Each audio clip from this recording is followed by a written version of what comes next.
This is why you're not seeing a lot of workshop content at the moment. It's not a proper garage. It's basically become a storage yard for not even the full collection of bikes I've got. This is probably 2/3 of them. Fatties there. This is the only workspace I've got right now, and it's just completely unfit for purpose. I'm insulating the roof. I've had the door done. I've got lots of spanners on display, but they're literally useless. I need a proper work set up in here, and I need these bikes cleared out into a shed. But right now I've got one important job to do. I've got to try and use this, the new persuader or weapon, whatever you want to call it, to try and ease off that bottom bracket on the hand bike that I've been putting off for the last 3 or 4 seasons. It's got to come off. I've got to get lighter cranks on there. That means I need an external bottom bracket, and I need to get rid of that square taper. By the way, look at the state of that bottom bracket that's just come out the fat bike. I used the persuader / weapon to do that. That is what old grease looks like. It's a combination of probably 10 or 12-year-old grease, mud, sea salt.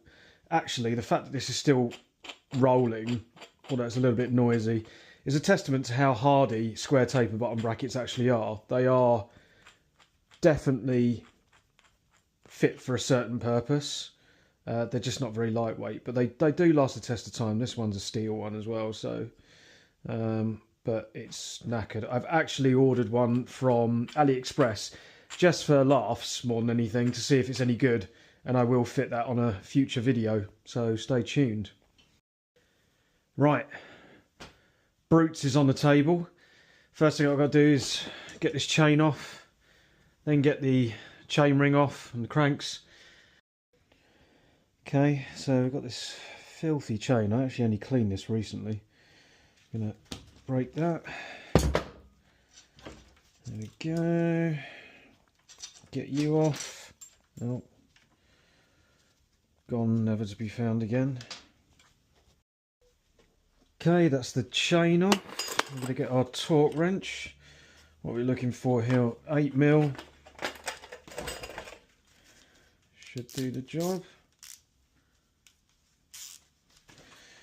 I'm gonna take the compression bolt out of the chain ring. This torque wrench is absolutely knackered, but it's not let me down, to be fair. That's that out. Then I'm going to grab our crank puller. Make sure not to cross thread here, so just take your time. Screw that in, and then we're going to push this section in, and then use the persuader to pull this crank off of the square taper. Shouldn't take very long with this absolute beast.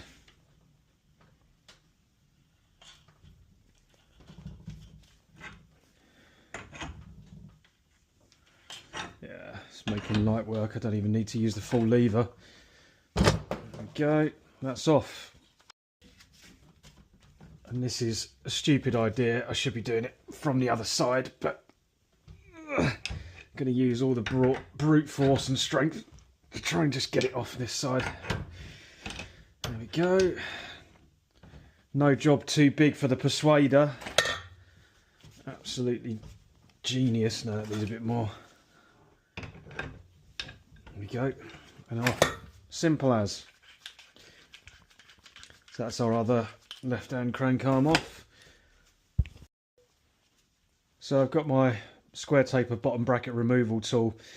The problem we've got here is that ordinarily, and you're bearing in mind, you're untightening this the opposite way, so you loosen it to the right. This non-drive side one comes off no problem. That's plastic. This one is seized in. I suspect it's probably some corrosion that's keeping that sticky. I could try and use heat. I haven't got a heat gun. Hairdryer's not going to be good enough. I could try and use the persuader to get this off, but the problem is I need to hold it in place because it's just going to keep falling out because the teeth are not deep enough.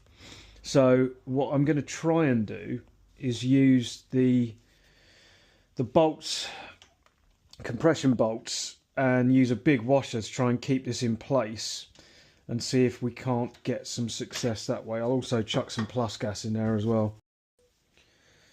Yeah. Delightful. So I ordered these pipettes off of Amazon thinking they were going to be tiny, and now look like a meth dealer. It's ridiculous, but we shall try a touch here. And I think the idea of getting the liquid application rather than the spray is that hopefully it will seep into that gap a little more readily than the spray. I'm going to need to mop that up, but apparently this is really good stuff. Okay, so I'm thinking this might work. I've got this gigantic washer. Let's get that on there. What do I need? 5.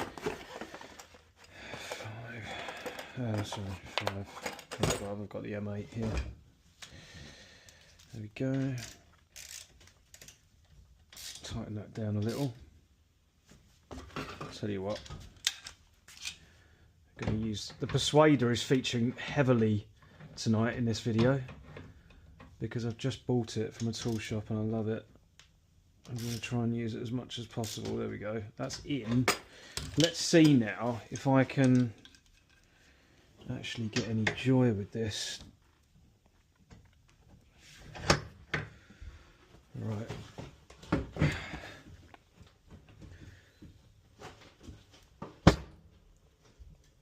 Oh, Christ.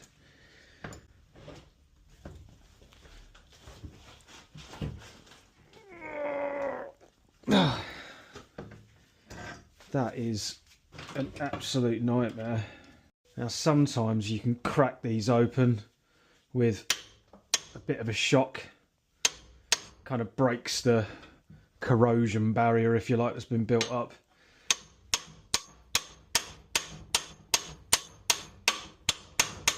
It's not having it, is it?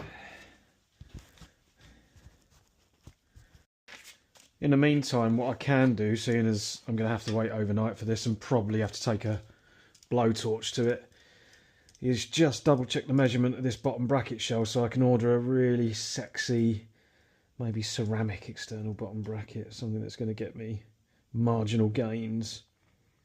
Okay, so we're at 68, which is a regular bottom bracket. So 68 mil.